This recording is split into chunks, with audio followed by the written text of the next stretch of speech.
In ancient Rome, war wasn't just about glory. It was the most profitable venture in the ancient world, operating like a high-stakes startup funded by the sheer momentum of its own violence.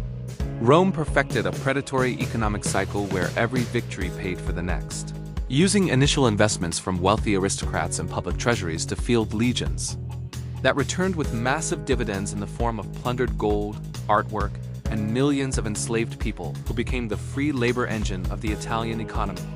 As the borders expanded, the business scaled up through the provincial tax farming system, where Rome essentially outsourced debt collection to privators who squeezed every denarius out of newly conquered territories. However, this business model had a fatal flaw. It required constant growth to cover its overhead. And when the empire hit its geographic limits under Hadrian, the supply of fresh loot and cheap labor dried up overnight.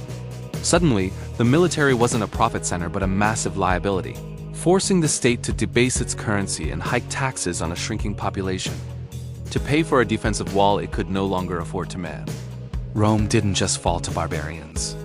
It went bankrupt when its aggressive expansionist strategy hit a ceiling, proving that once the dividends of conquest stopped flowing, the entire imperial corporate structure was destined for a hostile takeover.